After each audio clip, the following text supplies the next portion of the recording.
Hello বন্ধুরা, good morning সবাইকে। কেমন আছো তোমরা সবাই? আশা করি ভালো আছো, আর আমিও খুব ভালো আছি।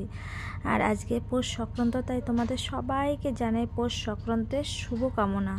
তো চলো বন্ধুরা, আজকে সকাল থেকে আমি ভিডিওটা স্টার্ট করতে পারিনি, কারণ সকাল থেকে অনেকটাই বিজি ছিলাম। কারণ আজকে পৌষ সংক্রান্ত, সকালে উঠে ঘর মোছা, পূজা টুজা করা, স্নান টান করা, রান্না টান্না করা, অনেকটাই বিজি ছিলাম।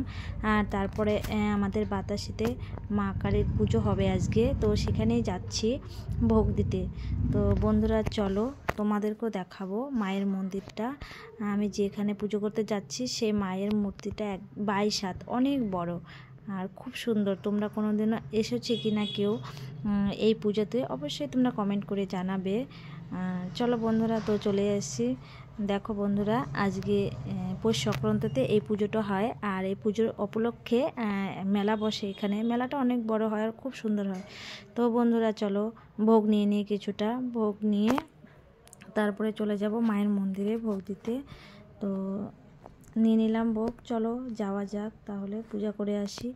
তো যেহেতু সকাল সকালে চলে এসেছি আমি, তাই জন্য একটু ভিড় কম আছে, কারণ অনেকটাই ভিড় হয় এই মেলাতে। অনেক লোক অনেক জায়গা থেকে আসে মায়ের মন্দিরে ভোগ দিতে। আর দেখো বন্ধুরা, এখন হয় অনেকটা ভিড় কম আছে, তাই জন্য ভালোই হইলো, পূজা করতে সুবিধা হবে। তো চলে যাচ্ছি ভিতরে মায়ের মন্দিরে। তো এসে দেখছি যে এবার মায়ের মন্দিরটা মানে গেটটা খোলা হয়নি, সবাই বাইরে থেকে পূজা করছে। তো আমি বুঝতে পারছিলাম না কি করব। তো তারপরও চলে যাচ্ছি, দেখলাম সবাই কি করে পূজা করছে বাইরে থেকে। তো দেখে আমিও ওইভাবে পুজো করতে যা, সবাই যেভাবে পূজা করছে তো আমিও সেভাবেই পুজো করে নেব। তো বন্ধুরা চলো যাওয়া যাক, দেখতে থাকো তোমরা ভিডিওটা, আশা করি ভালো লাগবে। আর ভিডিওটা স্কিপ না করে সম্পূর্ণ ভিডিওটা দেখার অনুরোধ তোমাদেরকে, প্লিজ তোমরা সম্পূর্ণ ভিডিওটা দেখো। তো চলো বন্ধুরা, পুজো করে নিচ্ছি। বন্ধুরা পুজো করে নিই, তারপরে কথা হবে। সোনাইকে দিয়েছি ভিডিও করতে, আর সোনাই এতটা ভিড়, বাইরে থেকে বোঝাই যাচ্ছিল না যে ভিতরে কতটা ভিড়। তো ভিতরে এসে দেখলাম অনেকটাই ভিড় ভিতরে। তো পুজো করার মতো সেরকম মানে আমি চান্স পাচ্ছিলাম না, যেহেতু সবাই পুজো করতে বসে পড়েছে। সামনে একটুকু জায়গা ফাঁকা ছিল না, তো আমি দাঁড়িয়ে আছি। ফাঁকা পেলে আমিও বসে পড়বো পুজো করার জন্য। তো দাঁড়িয়ে আছি, আর অনেকেই দাঁড়িয়ে আছে, কারণ যেহেতু সবাই পূজা করবে, তো একজন একজন করে পুজো করাটাই ঠিক, ধাক্কাধাক্কি না করে। সামনে অনেকটাই ধূপকাঠি জ্বালানো আছে, আগুন টাগুন আছে, তাই সবাই ধীরে সুস্থে দাঁড়িয়ে আছে পূজা করার জন্য। ধীরে সুস্থে পূজা করাটাই ঠিক। তো আমিও দাঁড়িয়ে আছি সবার মতো। তো বন্ধুরা তোমরা দেখতে থাকো ভিডিওটা কন্টিনিউ, আশা করি ভালো লাগবে। আর দেখো প্রতিমাটা কত সুন্দর। আর জানি না এবার কেন ব্রাহ্মণ আসেনি, আর গেটটাও খোলা হয়নি, বুঝতে পারছিলাম না কেন। সেটা তোমাদেরকে বলতে পারবো না যে কেন, আমি নিজেই জানি না। আর সোনাইকে দিয়েছি ভিডিওটা করতে। দেখো বন্ধুরা, আমার ছেলে মানে বাইরে ও ভোর জুতা পরে আসে, তো জুতাটা খুলতে পারছিল না, তাই ভিতরে যেতে পারছে না, আর আমাকে খুঁজতেছে ও ভিডিও, যে আমি ভিতরে চলে গেছে ও খুঁজে পাচ্ছে না, আর ক্যামেরাটা এদিক ওদিক ঘোরাচ্ছিল। কী বলবো, বাচ্চা তো ছোট, বুঝতেই পারে নাই। তো চলো বন্ধুরা, পূজাটা করে নিই, তারপরে কথা হবে আবার।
বন্ধুরা আমার মায়ের এখানে পুজো করা হয়ে গেল। তো দেখছি ও পাশে লাইন দাঁড়িয়েছে, কিসের লাইন ওটা, তো ওখানে বাবা ভোলানাথের মন্দিরের সামনে লাইন পড়েছে, তো ওখানেও পূজা করছে। আজকে যেহেতু সোমবার, তো বাবা ভোলানাথের পূজা তো করতেই হবে। তো আমি সে ভাবছি কি করি, আমি তো দুধ নিয়ে আসিনি আজকে। বাবা ভোলানাথের শিবলিঙ্গতে দুধ ঢালতে হবে, বেলপাতা দিতে হয়, কিন্তু আমি দুধ নিয়ে আসিনি, তো ভাবছি। তারপর ভেবে দেখলাম যে না, যা আছে সেগুলো দিয়ে পুজো করে যাব। কারণ বাবা ভোলানাথের শিবলিঙ্গতে জল, বেলপাতা, ধূপকাঠি দিয়ে পুজো করে যাব। কারণ আমি যেহেতু দুধ নিয়ে আসিনি, যা আছে আমার কাছে সেগুলো দিয়ে পুজো করব। তো বন্ধুরা, তো দেখো আবার চলে গেলাম মায়ের এখানে, যেহেতু মায়ের মন্দির থেকে বেরিয়ে যাব, তো ভাবলাম আর একটু প্রণাম করে আসি। তো চলে গেলাম মায়ের মন্দিরে প্রণাম করতে। আর এখানে সবাই দাঁড়িয়েছে দেখতেছি। মাকে খুব ভালো লাগছে আজকে, দেখতে সুন্দর লাগছে, যেহেতু মায়ের পুজো আজকে। আর এদিকে প্রচণ্ড রৌদ্র উঠেছে। তো বন্ধুরা দেখো, তোমাদেরকে একটু ভালো করে দেখাচ্ছি মায়ের মন্দিরটা, দেখে নাও। যেহেতু আমার সোনাই ভালো করে ক্যামেরাটা ধরতে পারেনি, ছোট, তো দেখে নাও। মেলাটাও দেখিয়ে দিচ্ছি, এখনও ভালো করে মেলাটা লাগেনি।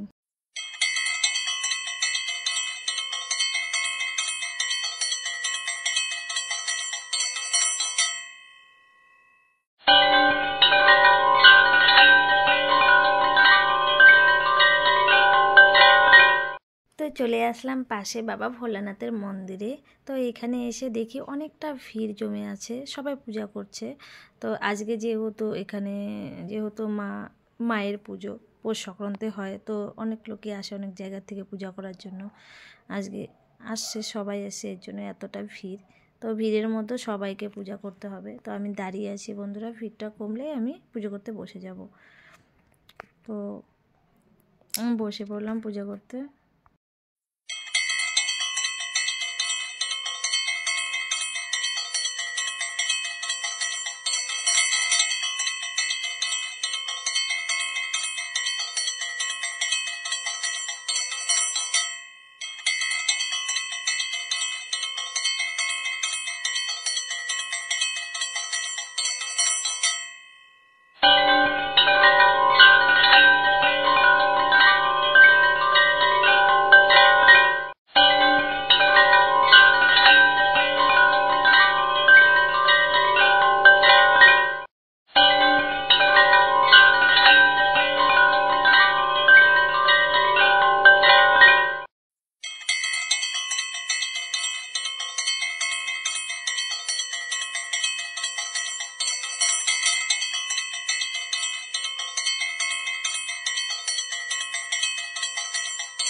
তো বন্ধুরা, আমার বাবা ভোলানাথের এখানে পূজাটা হয়ে গেল। তো তোমাদেরকে দেখাচ্ছি, দেখো বন্ধুরা, এখানে এখনও কতটা ভিড়, তো আরও ভিড় জমবে পড়ে আস্তে আস্তে। তো এখন আমি যেহেতু সকাল সকালে এসে, তাই জন্য একটু ফাঁকায় পূজাটা করতে পারলাম। তো বন্ধুরা, পূজা কমপ্লিট, সব কিছু হয়ে গেল। আর এখন ছেলের জন্য খেলনা কিনতে চলে আসি, যেহেতু ছেলেকে নিয়ে আসছি মেলায়। তো মেলায় আসলেও অনেক কিছুই চায়, গাড়ি, বন্দুক টন্দুক। যেহেতু আমার কাছে বন্দুক চেয়েছে, তো বন্দুক দিয়ে আমি বেঁচে গেলাম। তারপরে চলে যাচ্ছি বাড়ির দিকে। তো মেলার ভিতরে এদিকে তো গাড়ি টাড়ি পাওয়া যাচ্ছে না, টোটো, তো হেঁটে হেঁটে যাচ্ছি আর তোমাদেরকে দেখাচ্ছি। যেহেতু কালকে মেলাটা লাগবে, তাই জন্য এখনও দোকানগুলো ভালো করে সাজানো হয়নি। আর কালকে পুরো মেলাটাই লাগবে। আর একটু সামনের দিকে এগিয়ে যাই, তারপরে টোটো পাবো, তো টোটোতে উঠে যাব। তো বন্ধুরা, ভিডিওটা এখানেই শেষ করছি। তোমাদের ভালো লাগলে চ্যানেলটা সাবস্ক্রাইব করো। টাটা, দেখা হবে নেক্সট ব্লগে।